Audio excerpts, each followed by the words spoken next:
Hi, how's it going? I'm Marlena. Thanks for wandering by.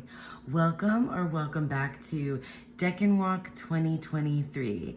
And yes, I'm keeping the hashtag with just Decan Walk 2023 just because it's a little bit easier, shorter, and what we've been using all along.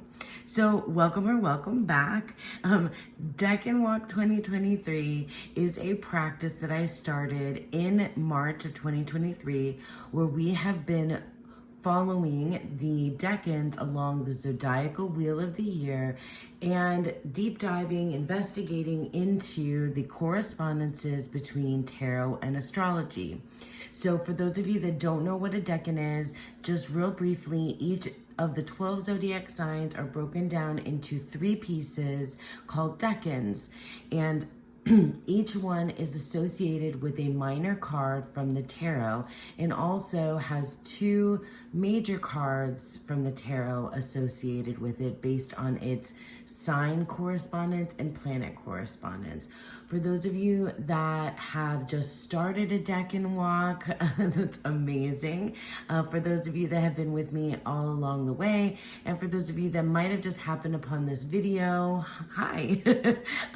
I have a playlist of all of the videos that I made for this decan walk in the description box down below. I encourage you to visit it to find out more about the decans. And I just want to remind all of you that you can begin a decan walk whenever you would like. I personally started my decan walk with Aries season, which is the first sign of the zodiac. But many of you can start now at the beginning of the new year because we're in January. And you can start on your birthday. Whenever you'd like to, you can start a decan walk. Okay, so again, visit my description box below to get to those videos so that if you want to do some decan work, that's the place to go. You can also visit us at the Boho Tarot Facebook group where we're having some more discussion about the decans. Now, we are entering a brand new zodiac sign. So without further ado, let's get into that. Welcome to the sign of Aquarius. Welcome to Aquarius season. I'm excited about Aquarius season for a couple different reasons. But first, because the sign of Aquarius is associated with the star card in the tarot, which is one of my favorites, one of the most beautiful cards. Everybody just sighs with relief. At least that's what I imagine. Other people do because I do. When you get the star card, it's just like, that's how I feel about it. But in any case, before we get into the star card and the tarot cards, let's talk about Aquarius. So I have some cards out here from the Star Codes Astro Oracle. And as always, guys, I leave links in the description box below for any of the decks, books, and etc. that I'm showing, plus so much more free resources down there too. So we have Aquarius, and the keyword here for Aquarius is collaborate. Now, normally I bring out the astrology volume from the Library of Esoterica to dig into for our new zodiac sign, but this time I'm gonna just try to keep it a little bit brief, and I think we'll reveal a little bit more about Aquarius as we go along. But I have a couple other places that I felt more connected to the description of Aquarius, even though I really loved all the artwork in the Library of Esoterica astrology volume. But anyway, I'm trying to keep it brief. You already know whether or not I was able to do that. In any case, Aquarius is the water bearer. Aquarius is the water bearer. Now, the other cards I pulled out here show us that Aquarius rules the 11th house, which has to do with community. And then there are 2 different takes on who is the ruler of Aquarius, of the sign of Aquarius, the planetary ruler. So now I know this can get confusing for you guys, but I just want to remind you that when I've been working with the decans, not we, but I've been working with the decans, I've been following traditional Western astrology and the associations laid down by the Hermetic Order of the Golden Dawn. So the Hermetic Order of the Golden Dawn only used the 7 classical planets. So it didn't include Uranus, Neptune, and Pluto, okay? So just to say that if you're following a more modern astrology, then the planetary ruler of Aquarius is Uranus, okay? Or Uranus. I like to say Uranus. But in any case, and the key word there is change. And from what I was reading in the Tarot and Astrology book and other places, this planetary energy is one of like it's tumultuous and upheaval, and so there's a lot, I guess, kind of going on there. And I think it accounts for what some folks talk about as this like tendency to be rebellious and revolutionary, that some Aquarians, those, folks who are sun sign Aquarius may be like rebellious and revolutionary, but I'm kind of getting ahead of myself. So, but for my purposes, I'm going to set aside this particular planetary ruler in favor of the classical planet, which is Saturn. And so Saturn, this is what the Hermetic Order of the Golden Dawn linked as the planetary ruler of Aquarius. So if that factors in and how that factors into the Aquarius energy that then lends to the particular tarot cards, that's the one. So Saturn, and the key word here for Saturn is structure. So we've talked about Saturn before when it was a decan planetary ruler. So it's very restrictive and limiting and things like that. So we have our cards from the Star Codes Astro Oracle. I want to read to you from the Karma cards, this is a guidebook for the Karma cards. Is a set of a deck. Set of cards by Monty Farber. I have an older vintage version, but this deck is still in print, the Karma cards. Okay. So Aquarius is the water bearer. Its astrological symbol is water whipped into waves by the wind. So it has the two squiggly lines, which can be it can be seen as water or waves. Now, Aquarius is an air sign, and it runs from January 21st to February 19th. Now, this timeline can change because we're talking on my decan card, it says January 20th. So it's changed. It's changed. And it's also a fixed sign. So Aquarius comes in the middle of the winter season. So smack dab in the middle. And when we think of fixed signs, they are very stable, very dependable, unmovable, so they're fixed. Okay. And what else? Oh, it's a positive or masculine sign, and it is an air sign. We already said that goes along with the swords. Did I say that? Well, that does go along with the swords. And we think of it in terms of the mind and the intellect. Okay. So here we go. I'm going to just read this to you. By the time the sun entered the sign of Aquarius, our ancestors were beginning to feel confined. So the thing that I like about Monty Farber, I'm already interrupting myself. The thing I like about Monty Farber and my understanding of the zodiac and astrology through this lens is that it's tied to the Northern Hemisphere and what, it's Western traditional astrology. So it's very much rooted in the seasons. So if you think of this particular time period, at, I mean, I guess our ancestors, how far back you want to go with that, I don't know, being in the dead of the winter season, fixed in the middle of the winter season. So beginning to get a little bit stir crazy, I guess is the idea, because you're indoors so much. And that's what I think this is about here. Okay, so those that weren't snowed in would only bother to visit their closest friends or other neighbors with whom they had agreed to band together to help each other survive the winter. With their friends, they could escape the monotony of winter days by sharing their wildest hopes and wishes for the future. So that already sounds like the star card to me. Inspired by the acceptance of their friends, it was possible to foresee a whole world of friends, each pouring out nourishing ideas and inventions for the good of all. So the Aquarius is associated with the water bearer, so pouring out, right? So that kind of imagery is very much baked into the way that Farber is describing Aquarius here.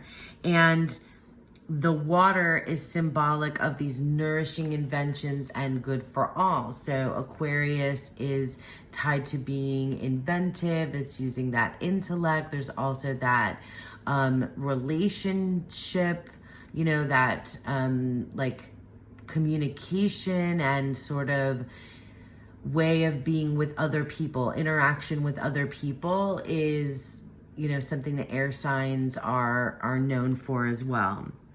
Okay, these ideas could have been thought crazy by those who didn't allow themselves to creatively dream about the future. And so those with Aquarian tendencies had to learn to detach themselves from comments by the less understanding members of the community they desire to serve. So community, so then, you're talking about the 11th house here as well. And the Aquarius as the water bearer is somebody who is wanting to serve, so who has inventive ideas, who is, very intelligent, but who is bringing forth, like sharing those ideas with, and those inventions and that that intellect, that innovation with the community. Let me see, where did I leave off? So those with Aquarian tendencies had to learn to detach themselves from the comments by the less understanding members of the community they desired to serve. This made some of them rebels desiring freedom at all costs. So that, I'll bring it back, I guess. Where did I put it? Okay, yeah. The Uranus energy, of rebellion, I think was in there. And there's just this rebellious, revolutionary kind of energy that I've been reading about having to do with Aquarius. So associations, Aquarius can come to be associated with ideas for the good of humanity. So ideas for the good of humanity. Hence, the water bearer pours his water onto the earth for all humanity to drink from. Friends, hopes, wishes, associations such as co-ops and unions, eccentricity, and genius. Eccentricity comes in for Aquarius to genius, invention, detachment from emotions, rebelliousness, and the desire for unrestricted freedom.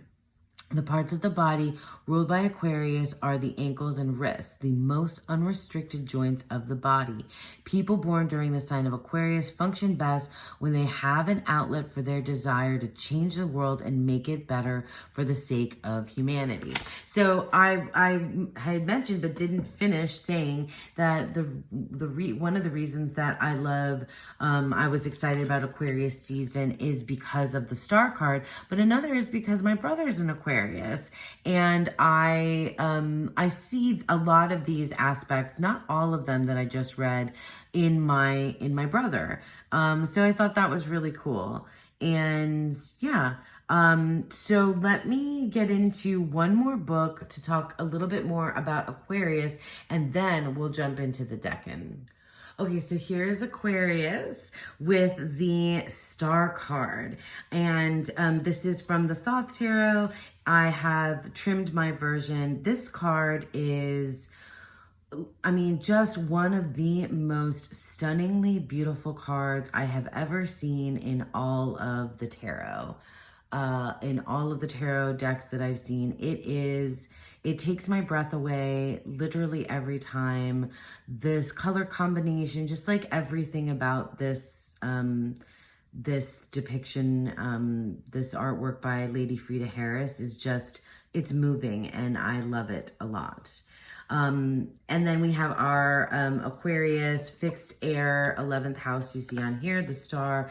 This is from the Divine Decan Tarot. And this is the Rider-Waite-Smith or Smith-Waite depiction here. I love this card as well. I really love the ibis, which are birds that I see frequently. On this card. So I wanted to read to you like blips a little bit from this book, Tarot and Astrology by Corinne Kenner, one of the books that I've been using along the way for this deck and walk to talk about Aquarius and the star card, because this book does an amazing job of explaining the astrology and linking it to the tarot. I mean, it's obviously in the title, Tarot and Astrology.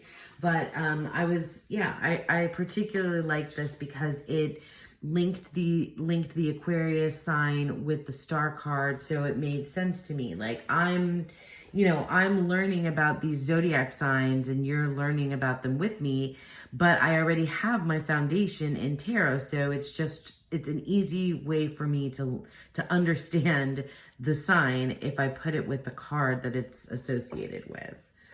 Okay. So what could be more astrological than the stars? The constellations and the signs of the zodiac have helped shape our very understanding of the human psyche. In tarot, the glimmering star card is associated with Aquarius, the sign of social consciousness and futuristic thinking. So we mentioned this already. So the Aquarius is the sign of social consciousness and futuristic thinking. But it is also as Corinne Kenner says, the stars of Aquarius, I like that, the stars of Aquarius are the altruistic visionaries, revolutionaries, and pioneers who dream of a brighter tomorrow. Aquarius can be an unpredictable sign.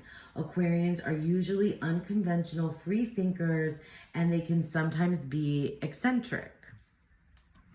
Despite their love of humanity, so like as the water bearer, remember we were saying that they give, this water is like the gift of the ideas of innovation, of invention to humanity. Love of humanity, they occasionally spurn intimate one-on-one relationships. They can even be aloof. Don't take it personally. Most Aquarians are just a little far-sighted, being focused on the future as they are. Okay, so then she goes on to talk about how the star card illustrates the power of myth. Something that I wanted to point out is that I cannot think of another major card that is depicted in a way that is so close to its zodiac sign. I'm trying to think of another. I mean, the Emperor is Aries and it has the rams on there, and it's red. And there's a lot of these major cards that you can very much see that tie in with their zodiac sign. But this is obviously a figure pouring water. Now, the myth, there's several different myths that have water bearers. One of them is from Greek mythology, is the story of Ganymede, who was a young man that Zeus fell in love with and kidnapped him and took him away to be the water bearer, the cup bearer for the gods on Mount Olympus, and the gods drank ambrosia, so it wouldn't be water, it would be it would be ambrosia in the cups. But in any case, that myth features a young man, whereas on the star card in both the Thoth and Waite Smith is a female presenting character. So So anyway, yeah, she goes on to say more about mythology, but I just thought it was just unbelievable when I look at the major cards and their associations with the zodiac signs, that this one is the most representative visually, the most representative of its zodiac sign. I mean, there's also Leo, right? There's a lion on the strength card for Leo. So that's, I mean, you could argue that, but like, anyway, I just thought that that was really cool. So Corinne Kenner talks about the Ganymede, Greek myth, and, ambrosia, the water of life, the nectar of gods. And there's also, may have seen some star cards depicting the goddess Nut, the Egyptian goddess, who her name itself means night, and she is usually arced protectively over the earth.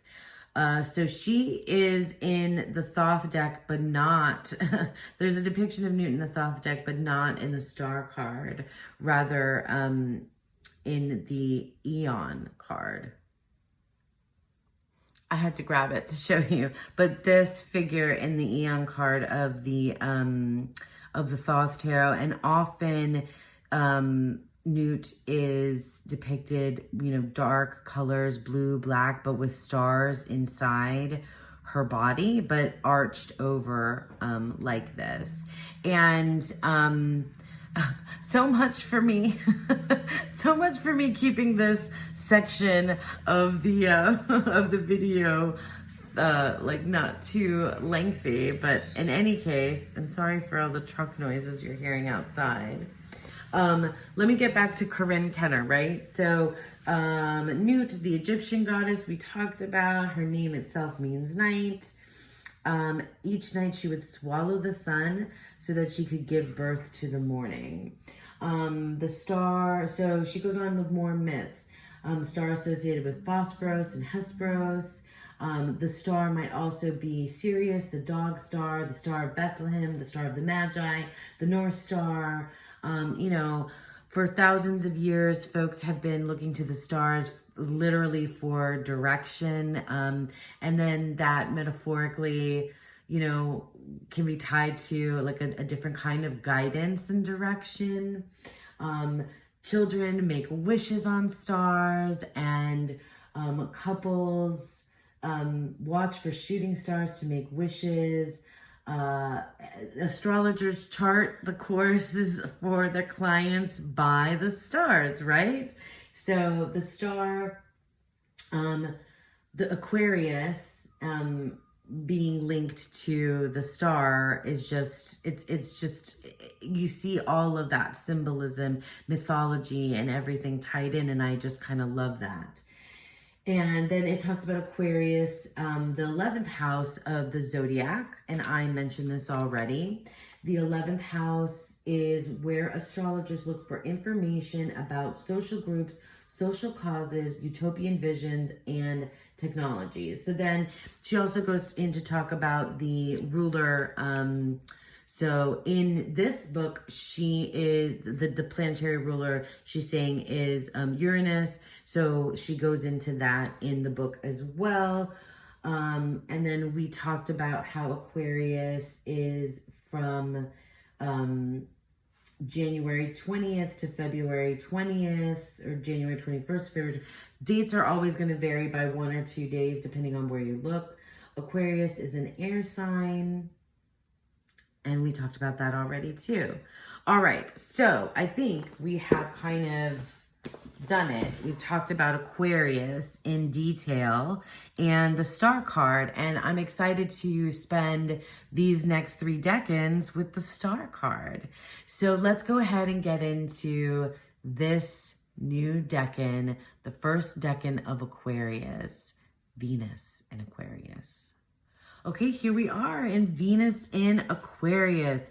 I have my card here from the Divine Decan Tarot, created by and sent to me by Reese Marin. So Venus in Aquarius is fixed air. So we talked about that already and what that means, fixed air. Aquarius is an air sign and comes in the dead center of its season of winter in the northern hemisphere.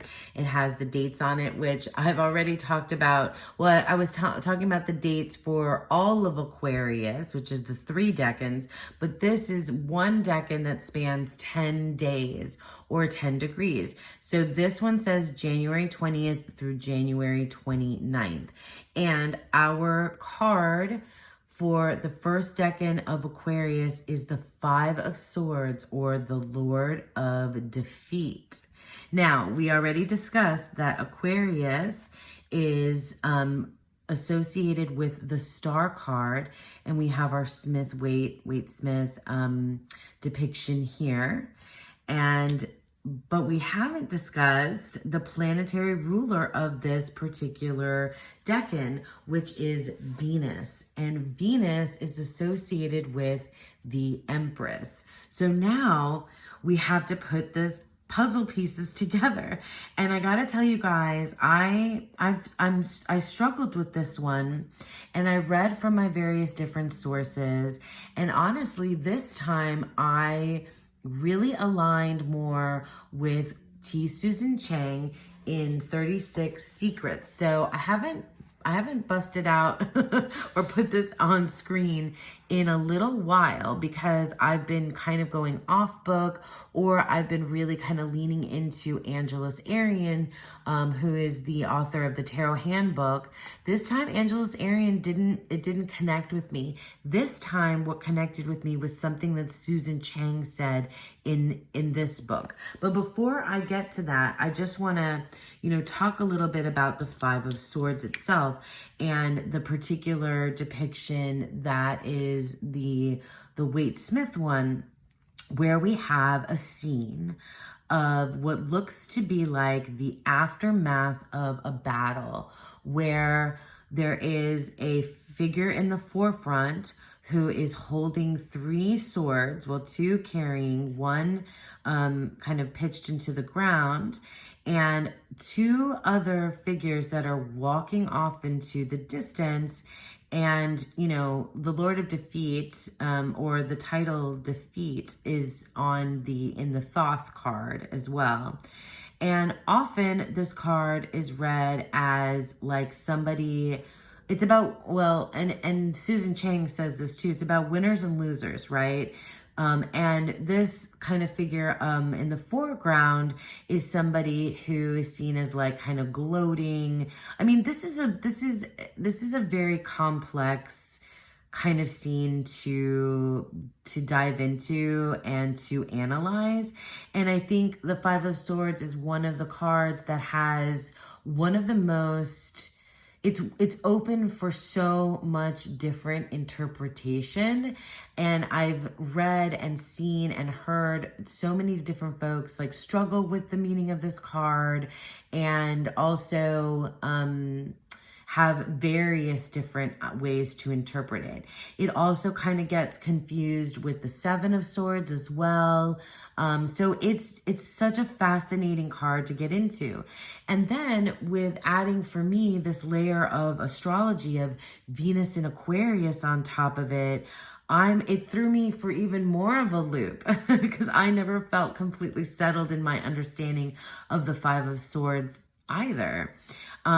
So it's just really interesting, because you think Venus and you think Aquarius, you think the Empress, and you think the Star card, and you think that them coming together would be nothing but something like amazing and beautiful, and not this like scene of conquer, right? Of a battle, of an aftermath, of someone having won and kind of lording that over and the others. I often, when I think of this card, I often think of like those scenes in movies or in books where after a big battle has been waged, there are the folks that go through and pick up the swords and or pockets or whatever of the fallen soldiers, and take away what they need. Like for me, this card and the 7 as well, but in a completely different way, the 7 of Swords, it's a card about self-sustaining actions, like what you need in order to make it through. And this card is one of those things that like you can look at it from this perspective of the person in the foreground. You could relate to those folks that are defeated and walking away. There's just so much.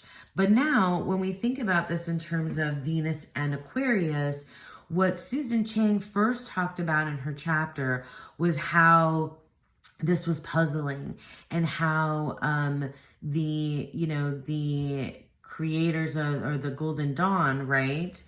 How they kind of put this together. And the way that they put it together was linking it to the fives and the Kabbalah and the Tree of Life. The fives in the tarot are typically really difficult, challenging cards, where something really bad kind of has happened, and it's sort of the way we, engage with the fives is like how we manage different particular situations in these different particular realms.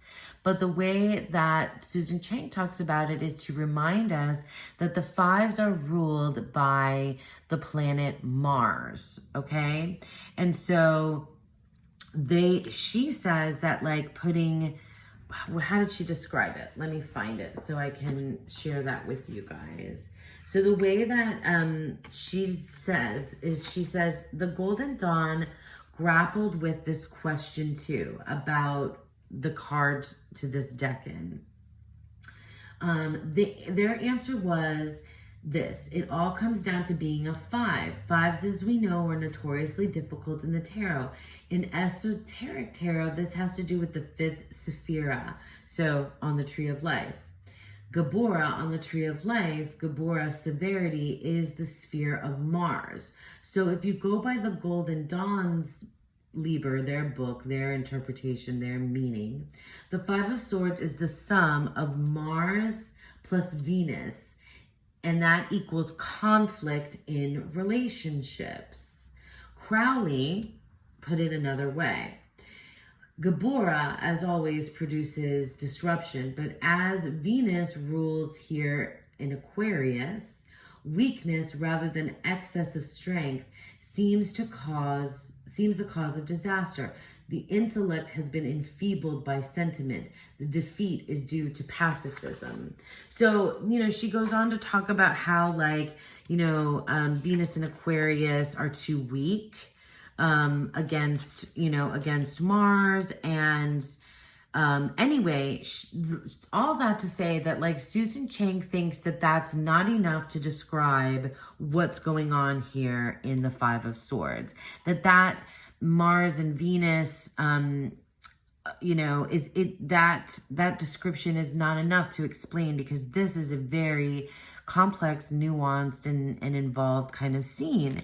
And so what she talks about is something that really resonated with me, and seeing these two cards, because the Empress and the Star, for me, and Susan Chang mentions, are two faces of the goddess. And when you think of it that way, it opens up a little bit more. And I really enjoyed this particular description. Let me get into the book and bring out some of the Thoth cards so that we can dive deeper. Okay, so I've forgotten to bring out our Venus card from the Star Codes Astro Oracle, which is beautiful and has the keyword beloved. And I often think of, a lot of us often think of Venus having to do with relationships. And so that's a big, important key, I think, here when we're talking about the Venus in Aquarius, the Five of Swords. And as I kind of already, mentioned, these are two faces, two aspects of the goddess. We have our Empress and we have our Star, the Aquarius card. And I just want to point out a couple other cards. These are from the Hermetic the Hermetic Tarot, and I wanted to bring them out just to talk about the titles of the Empress card and the Star card. So the Empress is the daughter of the Mighty Ones. She's amazing. I still haven't, you guys, gotten really close into studying the Hermetic Tarot. That's going to be a study for another time. And then the Star card is called the Daughter of the Firmament. I just absolutely love that. And I can see and understand like the like kind of the relationship, perhaps even begin to imagine the conversation or the I don't know, maybe even maybe even conflict between these two characters as the daughter of the Mighty Ones and the daughter of the Firmament.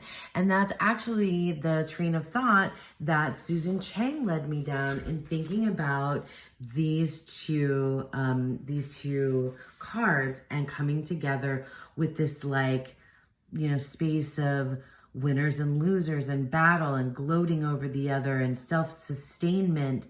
Self-sustainment, is that a word?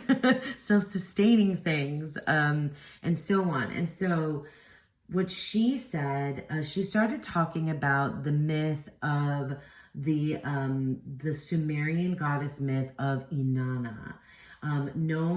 So I'm reading now from Susan Chang. Known to the Babylonians as Ishtar, Inanna descends to the underworld realm of her sister Ereshkigal. Ereshkigal? I'm not sure if I'm saying that right. At each of the 7 gates, she must give up her raiment, her totems of power, till she stands naked before her sister's dark throne. So Inanna has to go through this kind of I don't know, quest, adventure, trials before her sister. And so it's a story of 2 sisters, basically, you know, when she boils down to it. And I really love that. It also made me think of, you guys are going to think I'm so weird, or maybe not, maybe you'll be delighted. This made me think of the My Little Ponies Friendship is Magic series. I watched that show with my daughter when she was little, and the 2 sisters, it's the Celestia, right? Princess Celestia or Queen Celestia. I'll put a picture of the 2 of them up. And her sister, little sister, Nightmare Moon, who became Nightmare Moon. She was once Princess Luna, but she became Nightmare Moon because she was jealous of her sister. Like, her sister ruled the day and Nightmare Moon ruled the night. And I guess that's kind of,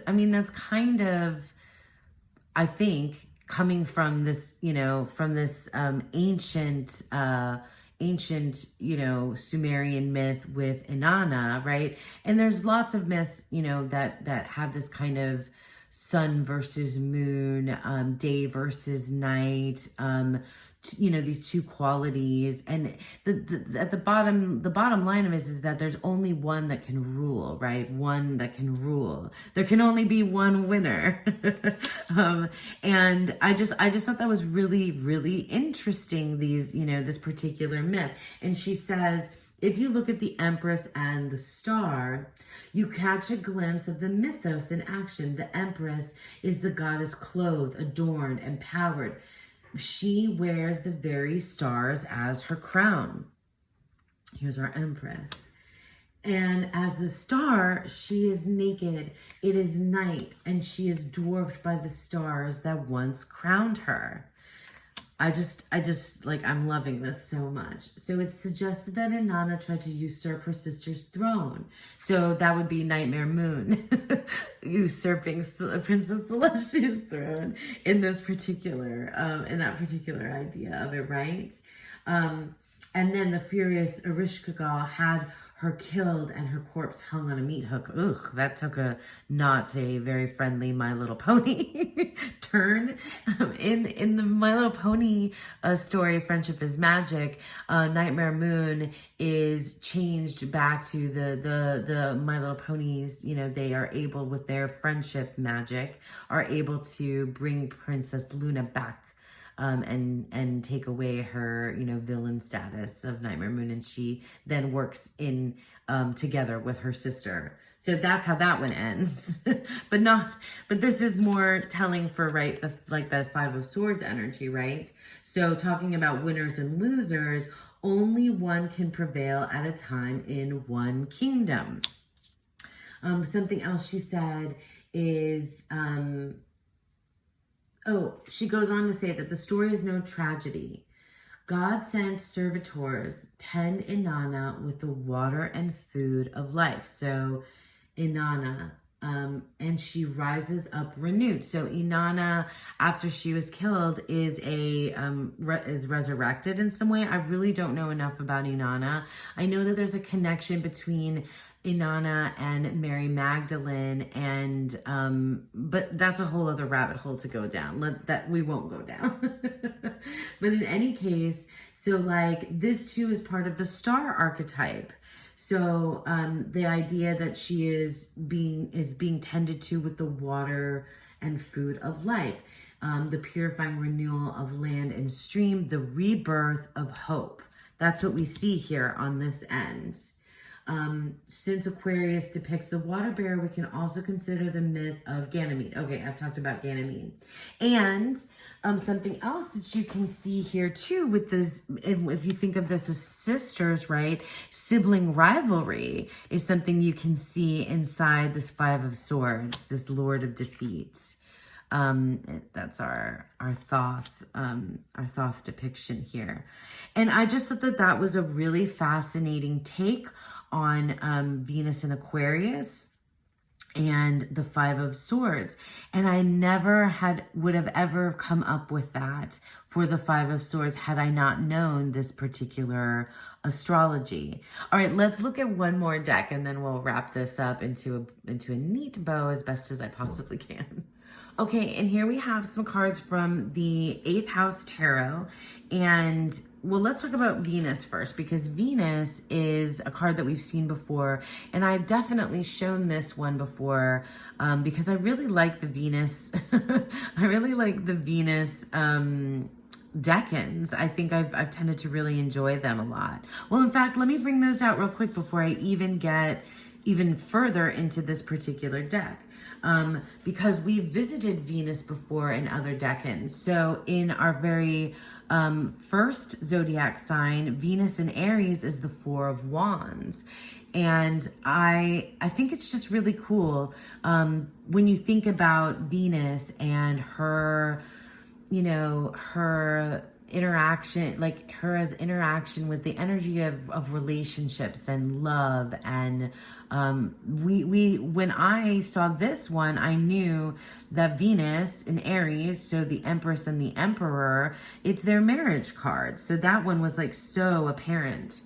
And then we have Venus in Cancer. So we have the Empress and the Chariot in their conversation with one another. And with that, we get the Two of Cups and love. So it's, you know, it's another type of partnership and marriage. And it could be one with other people or one with the self. And we explored that when we visited the Two of Cups.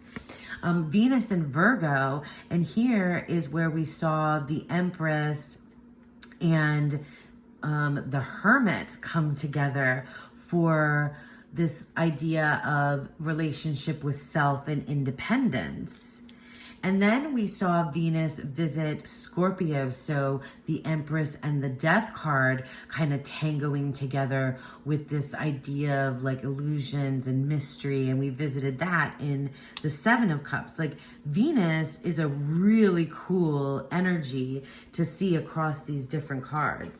And then finally we have we have Venus in Aquarius here with our Five of Swords. And I mean, you can, like, one of the things that you can do with this decan study is then do that is take the planetary energy, that planetary ruler, and visit how it goes across how it interacts in its different decans as decan ruler, which I think is something that's really super cool.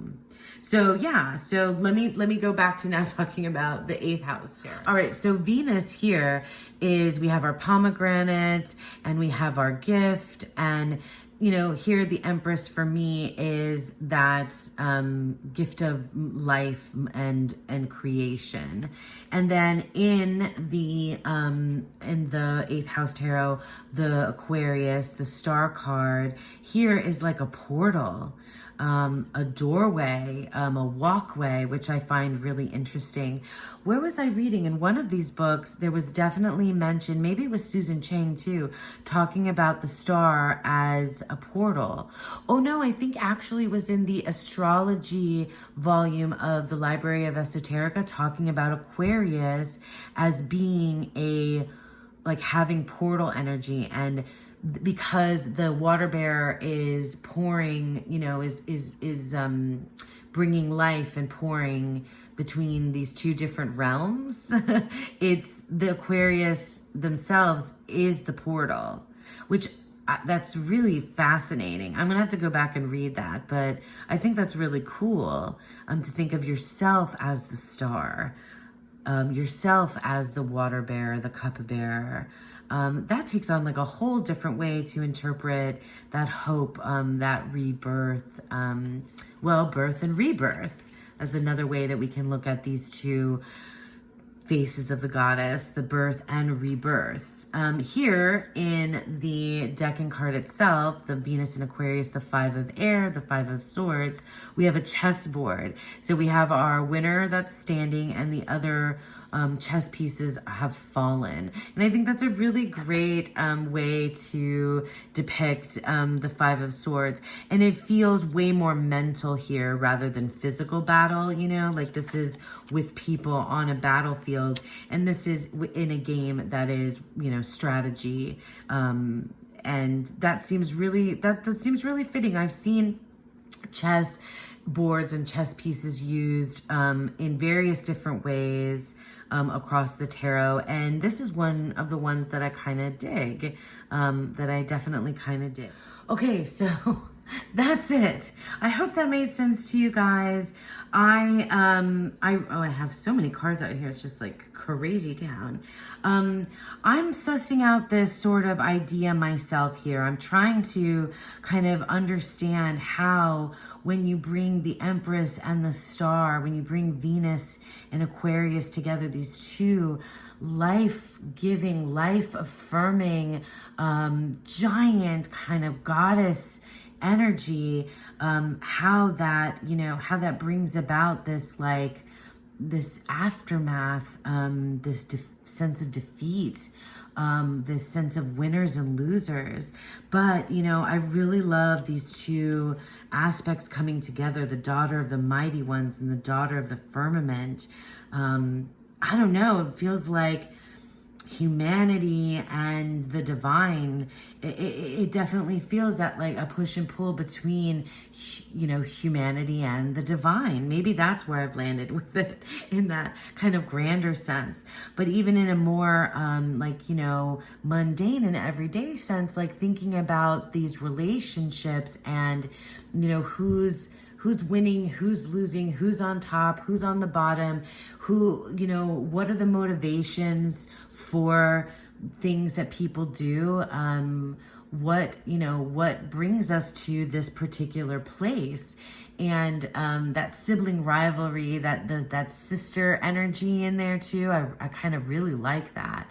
It's really fascinating. So in any case, I hope that made sense. I hope you guys enjoyed that, and I thank you all so much for sticking with me through this video.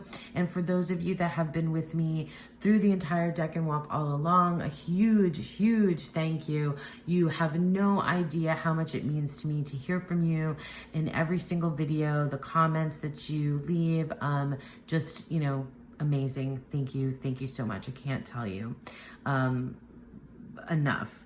And yeah, I hope that you all have a beautiful, wonderful first decan of Aquarius, and a beautiful, wonderful day. Bye.